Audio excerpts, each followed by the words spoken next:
dalam sidang kedua.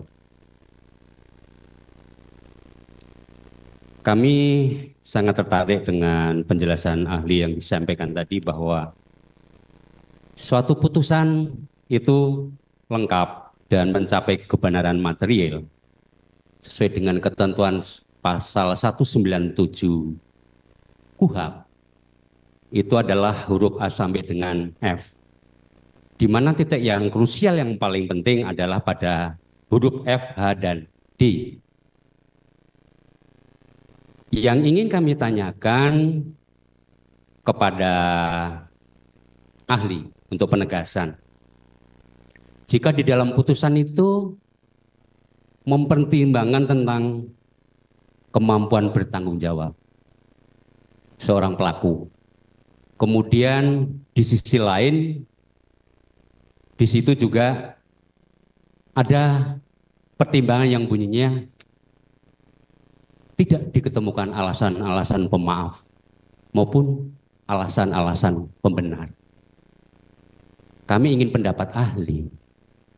Apa sebenarnya maksud daripada ketika dalam putusan itu ternyata terhadap diri pelaku, diri terdakwa, tidak diketemukan alasan pemaaf maupun alasan pembenar. Mohon penjelasan. Mohon izin yang mulia, jika kita membaca dari hal tersebut, tentu selama dalam pemeriksaan dengan data yang ada dengan berkas perkara yang pada waktu itu tidak ditemukan alasan-alasan pembenar maupun pemaaf. Berarti orang itu bisa cakap untuk mempertanggungjawabkannya. Karena sebenarnya ada mempertimbangkan fakta, keadaan, alat bukti, hal memberatkan, hal meringankan dalam poin D tersebut. Itu adalah dalam konteks upaya hukum biasa. Saya kembali lagi ke konteks ini. Dalam kasus upaya hukum luar biasa, maka konstruksi gedung tadi akan dicek kembali dari pondasi. Kalau yang ditanyakan jaksa tadi sepanjang tentang dalam upaya hukum biasa, itu haruslah diambilnya oleh hakim. Karena yang diterima jaksa pada waktu itu sebatas itu. Yang diterima oleh hakim pada waktu itu, yaitu seharusnya bumbunya rendang yang mulia. Tapi yang dikirim cuman kira-kira capcay. Dan capcaynya juga bukan 10, padahal kalau cap itu 10 sayur, ternyata tidak. Jadi terkecoh kita pada gerbang pertama. Jadi jaksa juga mungkin karena dikirimnya bahannya itu, dan hakim mengambil itu skala. Demikian. Maksud saya begini, ketika di dalam putusan itu memenuhi kebenaran material, jika di dalam pertimbangan itu dikatakan bahwa tidak diketemukan alasan pemaaf dan pembenar, berarti memang yang bersangkutan mampu bertanggung jawab dan harus mempertanggungjawabkan. Apakah ahli sependapat dengan itu? Kami tidak membahas tentang putusan saat ini. Karena tadi kan ahli kan dihadirkan ahli. Oleh karena terhadap putusan yang seperti itu, apakah ahli sependapat bahwa orang itu memang mampu dan bisa dipidana dengan alasan seperti itu? Berarti ada kesalahan di dalam fakta-fakta persidangan yang sudah dimuat dalam putusan. Jangan dipotongnya split begitu. Kalau dipotongnya split begitu ya nggak akan selesai. Enggak, masalahnya kan kami kan Sini ahli hadir, kami minta pendapat sebagai ahli hukum acara pidana. Saya paham banget. Kadang saya jadi ahlinya jaksa, ahlinya KPK, ahlinya polisi, ahlinya segala macam, bea cukai, imigrasi. Suruh ya, saya akademik, jadi saya lurus. Saya harus letakkan begitu. Kenapa saya letakkan? Kembali, ada teorinya menjadi pisau analisis yang disebut dengan sistem peradilan pidana. Kita nggak bisa nikat, misalnya ada tetesan, kita sangka ini hanya di bawah. Bawah ini bocornya. Sebentar, saya selesaikan dulu ilustrasinya. Tapi ternyata dari awalnya ada yang tidak terang, ada yang tidak lengkap. Kalau itu sudah dijelaskan tadi, kami sudah cukup situ. Kami hanya ingin penekanan, mohon maaf, putusan yang baik dan ke depan akan kita pergunakan. Itu kan yang kami ingin bangun seperti itu, Aldi. Yang mulia, kami dari penasihat hukum keberatan, kita serahkan ke ahli mau dijawab atau tidak mau dijawab. Kalau memang ahli nggak bisa menjawab, ya karena nggak apa-apa. Karena itu tidak relevan dengan apa yang disampaikan, Mulia. Baik, itu pertanyaannya Pak. Pertanyaan. Jangan dipaksa ahli untuk menjawab, Yang Mulia. Pertanyaan termohon. Saya akan jawab Yang Mulia. Nah, silakan. Karena Kalau Bapak mau menjelaskannya, silakan. Menurut pendapat Bapak. Yang Mulia, dalam konteks ini adalah harus dilibatkan nih. Ada spesies yang berbeda yang namanya PK. Kalau yang dibahas oleh beliau tadi kan itu masa lalu yang sudah lewat. Tapi saya dihadirkan di sini adalah melihat spektrum, ya kan, yang namanya PK. Saya ingin tarik semuanya. Kalau saya ditarik ke sana itu udah selesai. Makanya ditanyakanlah kepada 263, ada tidak keadaan baru, ada tidak kekeliruan, ada tidak ketidakcermatan. Seharusnya cut-nya di situ. Kalau saudara jaksa masih terkotak-kotak mikirnya begitu, ya nggak bisa selesai Yang Mulia. Saya udah bilang tadi, ini dari bawah pondasinya. Karena sekolahnya itu namanya ada sistem peradilan pidana. Bekerjanya polisi, bekerjanya jaksa, bekerjanya hakim. Kalau di-cut aja seolah-olah adalah putusan hakim, itu namanya lempar badan. Gitu loh. Lempar badan ke hakim dong kalau begitu. Seharusnya ya dari bawah kita lihat. Supaya kita tahu di mana ini sumber masalahnya. Inilah gunanya forum PK tersebut. Gitu Bisa, Pak. bisa dilanjutkan? Silakan Pak. Hanya sebatas itu jawabannya? Baik. Selanjutnya. Tadi ahli menekankan juga bahwa pada persidangan yang mulia ini sebenarnya adalah yang menjadi pokok adalah menguji permohonan PK yang dilakukan, yang diajukan oleh para terpidana melalui penasihat hukum. Bahkan tadi juga sudah dijelaskan secara rinci bahwa yang diatur di dalam 263 KUHP itu hanya 3. Hari ini ahli berani menyatakan bahwa di luar itu pun bisa, kalau nggak salah tadi.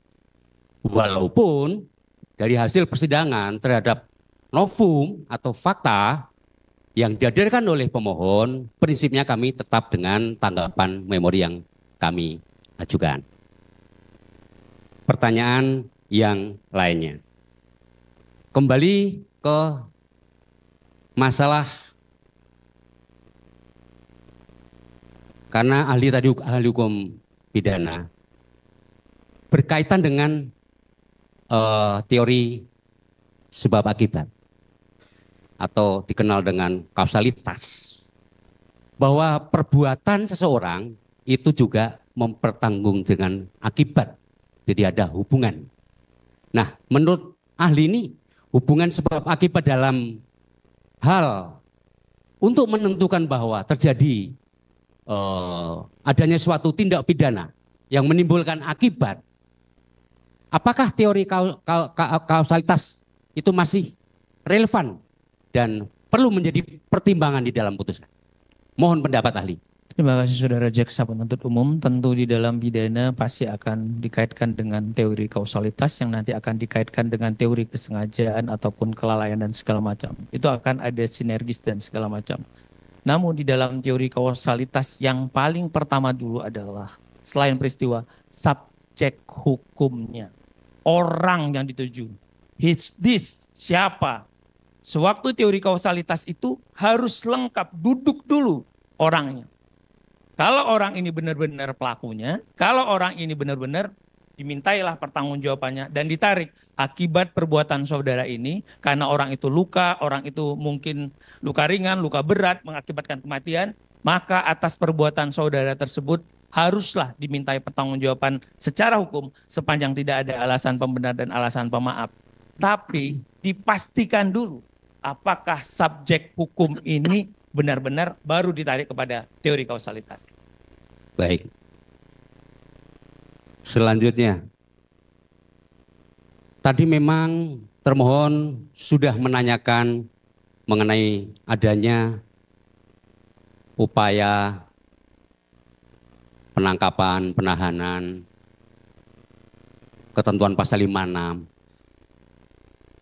Kami sudah paham, kami sudah tahu tapi ingin penegasan ahli kembali. Terkait pra-peradilan, apakah memang sudah diatur secara khusus di dalam KUHP dan bentuk daripada putusan pra-peradilan itu ada berapa? Kami mohon penegasan supaya lebih jelas. Bukan berarti kami tidak paham. Kebetulan hari ini ahli hadir, mohon pendapatnya. Ya, kalau sudah paham seharusnya bisa mengerti. Tapi kalau yang mulia, Penonton. saya mengundang Tolong. saudara untuk membaca pasal 1 angka 10. Dijuntukan dengan pasal 77, 78, 79, 80, 81, 82, 83, stop di 84. Itu adalah yuridiksi daripada prapit. Prapit itu ada 5 matra. Diawali dengan sah atau tidak sahnya penangkapan. Sah atau tidak sahnya penahanan.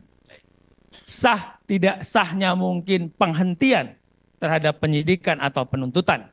Sah atau tidak sahnya sekarang tarik dalam putusan MK 21 penetapan tersangka, penyitaan dan penggeledahan. Putusannya. Putusannya apakah itu ditolak atau diterima? Itu yang kira-kira yang selalu saya ketemu, ditolak karena memang masuk ke dalam pokok perkara, ini segala macam. Oh, ini hanya menguji syarat formil dan segala macam. Itu yang biasa dilakukan dalam praktek peradilan. Karena ada Perma nomor 4 tahun 2006 yang membatasi tentang hal tersebut. Intinya sudah diatur secara khusus dan itu merupakan ranah daripada pra-peradilan. Karena mohon maaf, banyak perkara secara formal dia mengajukan prapit, tetapi memang tidak bisa membuktikan di mana letak ketidaksahnya penangkapan penahanan, di mana letak tidak sahnya 2 alat bukti, sehingga kadangkala putusan prapit yang sudah baik dan benar digoreng kemudian dianggap peradilan sesat. Kami tidak sependapat karena mohon maaf banyak rekan-rekan kami tim penasihat hukum dalam menyusun prapit tidak cukup memperhatikan ketentuan pasal itu. Apakah ahli sependapat seperti itu? Semuanya punya sudut pandang, pasti. Sudut pandang pikirnya jaksa. Sejak awal kita di kuliah sudah disampaikan. Maka peran diferensiasi fungsional tadi, dari sudut mana kita memandang. Tapi kalau kita belajar filsafat hukum, karena memang begitu jadi mahasiswa, ada Philo dan Sophia, cinta pada kebijaksanaan. Maka terhadap itu, bagaimana mata batin kebenaran kita dan keadilan kita. Kalau saya kaitkan tadi dengan deteksi, scientific criminal detection prosedur, ada alat deteksi. Kalau saya membaca dari awal dihalu-halukan ada prinsip-prinsip hukum acara yang dilanggar. Kalau orang ini sudah tidak mendapatkan bantuan hukum, kalau orang ini sudah teriak dengan hal-hal yang tidak sinkron secara puzzle, pasti patut diduga ada sesuatu. Saya khawatir yang mulia, ada kejahatan oknum-oknum tertentu terus dibela institusi, dikemas seolah-olah. Kenapa sih kita tidak mau mematahkan rasa ego kita, mematahkan kita bahwa ada kekeliruan, jangan terus kita kemas. Karena ada sesuatu, saya mengundang saudara, pasal 184 ayat 2, hal-hal yang sudah diketahui oleh umum tidak perlu dibuktikan. Itu clear atas perintah dan kehendak undang-undang. Jika Vario tadi tidak bisa saudara sebutkan itu di mana, why you masukkan dalam dakwaan? Dari mana motor Vario itu? Itu adalah kesalahan terbesar yang dilakukan. Dari mana tidak ada, padahal hukum menyatakan pasal 56, imperatif, wajib. Kenapa dikurangi dosisnya?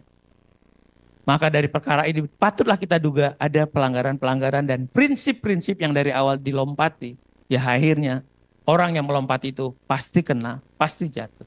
Ini yang kira-kira yang mulia. Selanjutnya ada pertanyaan lagi. Kami membaca CV ahli berkaitan dengan spesial penyertaan terkait hukum adanya penyertaan dan sebagainya kalau tidak salah tadi ya. Baik. Kami menanyakan tentang penyertaan ini Katakanlah pelakunya memang lebih dari satu dan telah terjadi kesepakatan atau bersama-sama. Namun si pelaku ini tidak sampai selesai dia melakukan perbuatan pidananya. Tetapi ada niat, ada kehendak bersama.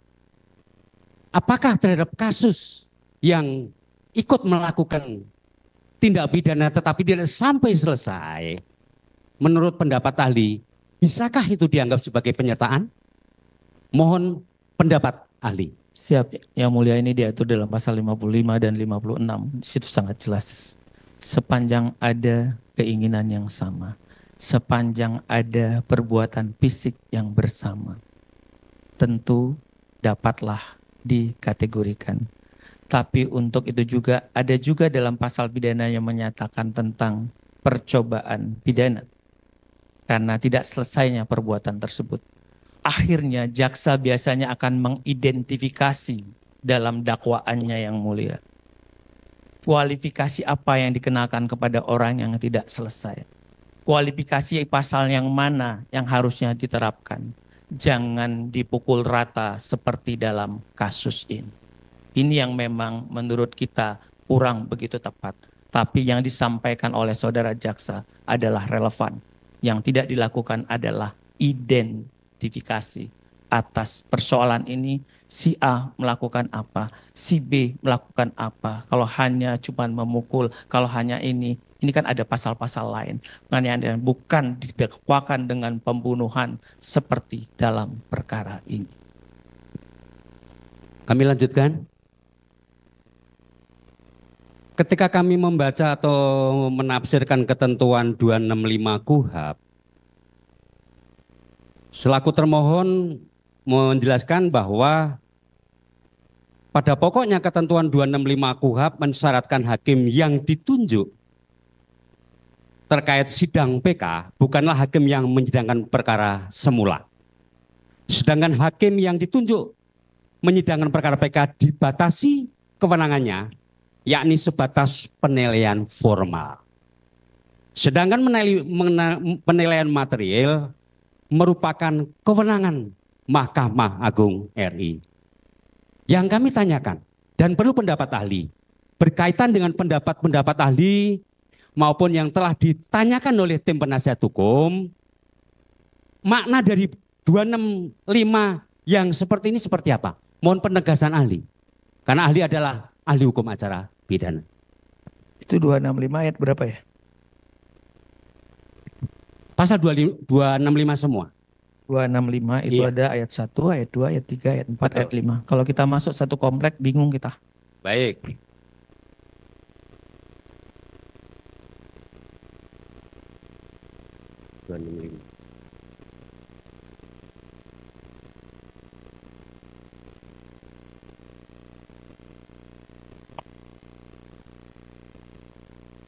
Enggak.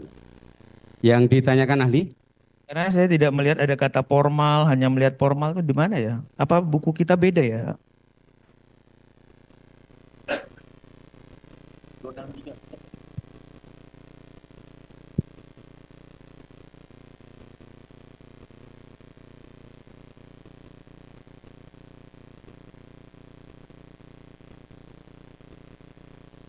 Itu poin 3. Poin 3. Maksudnya secara formal bukan berarti kami menafsirkan keliru, mensyaratkan hakim. Apakah Saudara ahli setuju jaksa 265 itu Mm-mm. hakim yang menyidangkan adalah berbeda dan hanya terkait masalah penilaian formal. Saudara jaksa, saya tadi Kalau substansi materialnya adalah Mahkamah Agung karena Hakim Agung lah yang berwenang memutus perkara ini. Sementara kita adalah dalam konteks memberikan pendapat dan kesimpulan. Ya, mohon izin saudara jaksa, saya mengkoreksi dulu tadi. Saya membaca lex scriptanya itu kan ada secara formal dan segala macam. Betul nggak? Ya. Tapi wajar kita salah, kita hilap. Sementara di 265 ayat 3 itu tidak ada narasi seperti itu. Ya, karena kalau membaca undang-undang itu diksinya harus jelas. Karena kita sekolah hukum. Jadi kalau saya membaca 265 ayat 3, atas pemeriksaan tersebut dibuatlah berita acara pemeriksaan yang ditandatangani oleh hakim, jaksa, pemohon, panitera. Berdasarkan berita acara itu dibuatlah berita acara pendapat yang ditandatangani oleh hakim dan panitera. Terus kalau di sini ada kata pemeriksaan, Kalau mohon izin dikaitkan pasal 1, pasal kan syarat formal itu. pasal 265 ayat 1.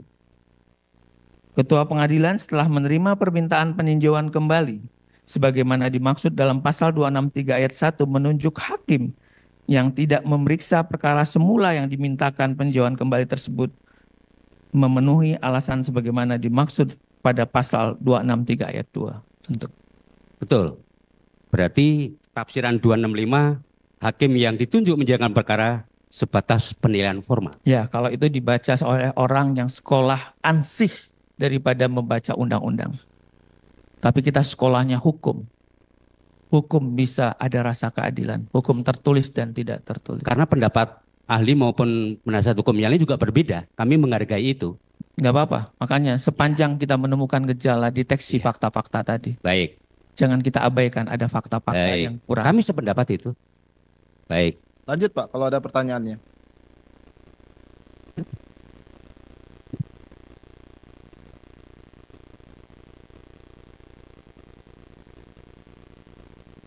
Kemudian ahli, di dalam pertimbangan putusan hakim yang baik dan benar juga ada hal-hal yang meringankan dan memberatkan. Apa sih fungsinya itu? Apa makna daripada memberatkan? Apa makna daripada yang meringankan? Mohon penegasan dan pendapat ahli. Yang mulia, tentang hal-hal yang memberatkan dan meringankan itu diatur dalam pasal 197 huruf D. Di dalam huruf D itu hakim wajib melihat apa yang sebenarnya. Tapi dalam keadaan putusan yang sering dilakukan oleh mahasiswa dalam skripsi, dalam tesis selalu melihat hal-hal yang memberatkan. Apakah itu memang melukai masyarakat, kejahatan yang luar biasa, kejahatan yang nyata-nyatanya dilarang. Misalnya kalau itu adalah pembunuhan, korupsi, yang serius segala macam, itu adalah hal-hal yang memberatkan, bikin resah orang, bikin gangguan. Bentar Pak ya, kita skor dulu ya untuk kemenangan azan ya. Kita skor.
Bisa kita lanjut dari pemohon?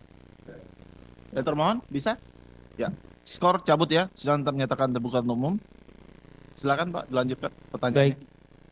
Yang mulia, saya lanjutkan tadi pertanyaan saudara jaksa menyatakan bagaimana melihat hal-hal yang memberatkan dan meringankan.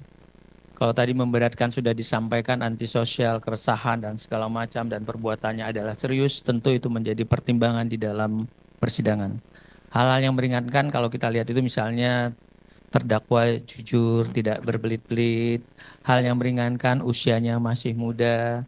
Hal yang meringankan biasanya tulang punggung keluarga. Cenderung hal-hal meringankan itu lebih kepada sisi humanis. Padahal secara akademik kita kepengen juga itu hal-hal yang meringankan masuk ke tadi identifikasi. Apakah orang tersebut pasif, aktif, maksimal melakukan tuntas. Tapi dalam putusan-putusan tampaknya sekali lagi kami membaca di akademik terhadap putusan itu hanya mempertimbangkan aspek humanis. Demikian. Kami lanjutkan yang mulia. Tidak banyak. Kalau PH tadi kan 1 jam lebih. Gak apa-apa, Bapak mau 1 jam lebih, saya berikan juga Tidak. 1 jam.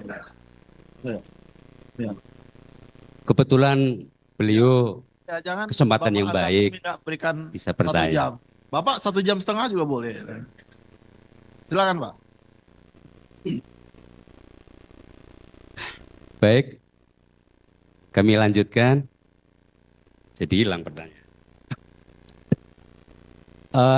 Saudara ahli menyikapi putusan peninjauan kembali yang telah menjadi jurisprudensi khususnya perkara pidana.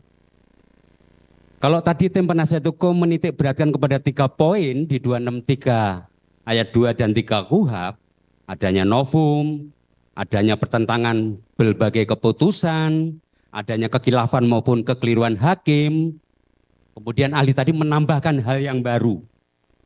Yang ingin kami tanyakan, apakah selama ahli selaku dosen, selaku meneliti tentang putusan-putusan PK pidana, sudahkah melakukan putusan yang dikabulkan itu di luar 3 item tadi? Atau masih sebatas yang 3 item novum, adanya pertentangan berbagai keputusan, dan adanya kekhilafan atau kekeliruan hakim. Hal ini penting supaya setelah sidang ini selesai, semua apapun putusannya harus kita hormati dan diterima semuanya oleh masyarakat. Mohon pendapat ahli. Ya, Majelis Hakim sepanjang yang kami perhatikan dari segi akademis tentu secara limitatif yang disebutkan di dalam KUHP. Itu yang memang tampak dalam praktek peradilan saat ini.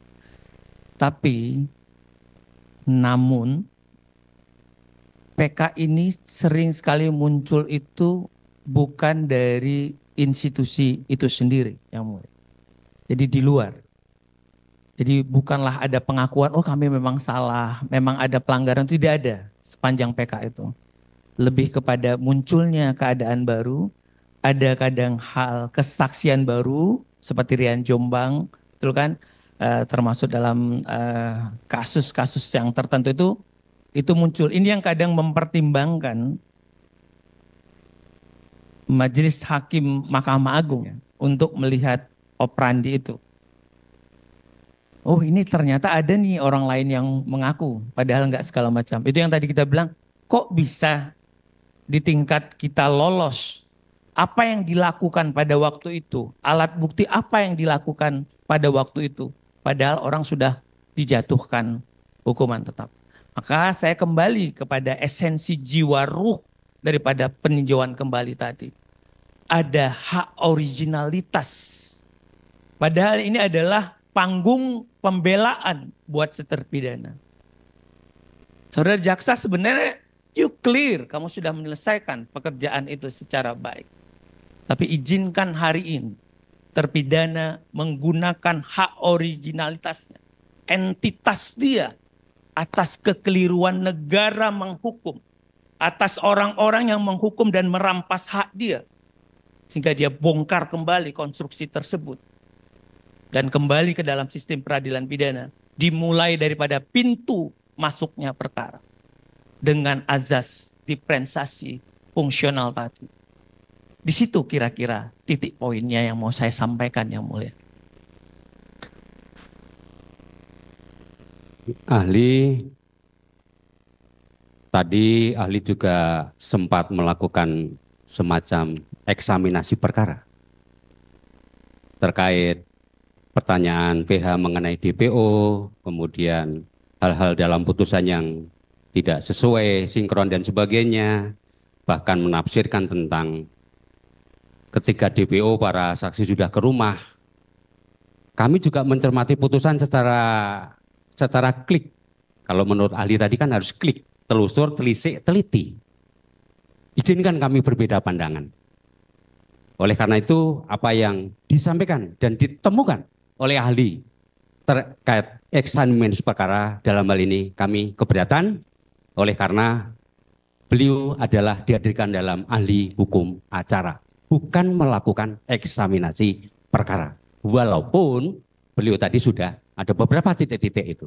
Kami memandang putusan yudik fakti sudah cukup mempertimbangkan semuanya itu, termasuk yang ditanyakan oleh pemohon. Oleh karena itu, izinkanlah kami menghargai juga, namun izinkan juga kami selaku penuntut umum tetap dengan jawaban kami. Terima kasih Yang Mulia. Yang mulia, saya izin menjawab. Ya. Untuk terkait dengan itu, saya mengundang kita membaca buku pengantar ilmu hukum. Di dalam buku pengantar ilmu hukum ada sumber hukum, yang salah satunya adalah doktrin atau disebut dengan pendapat ahli. Saya kira saudara jaksa kurang memahami tentang sumber hukum. Baik. Itu Jadi kedudukan saya tadi sebagaimana sumpah, apa pengetahuan saya?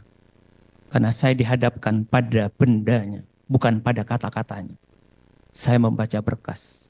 Kalau ini tidak diperlihatkan dengan saya, kalau dokumen ini tidak saya baca, maka tidak ada tanggung jawab akademik saya. Tapi karena ini dihadapkan, diterima, dan saya baca yang mulia, saya harus menyampaikan pertanggungjawaban ilmu.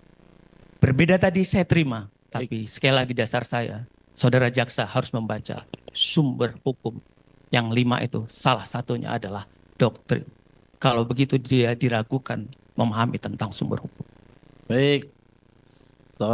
Berarti atas tanggapan yang Bapak berikan tadi, yang kita cek di depan tadi, yang perbedaannya sudah Bapak tanggapi, yang seperti Bapak sampaikan tadi, dan Ya. ahli juga sudah menanggapinya tetap Betul, ada mohon dicatat dan pendapatnya. itu hal yang paling penting bagi kami. Silakan. Ada pertanyaan yang lain dari rekan-rekan? Cukup ya? Cukup? Baik. Itu saya tanyakan di akhir. Pada akhirnya Bapak sudah menjawabnya. Tidak perlu saya sampaikan lagi mengenai pendapat ahli ini. Sudah Bapak tanggapi.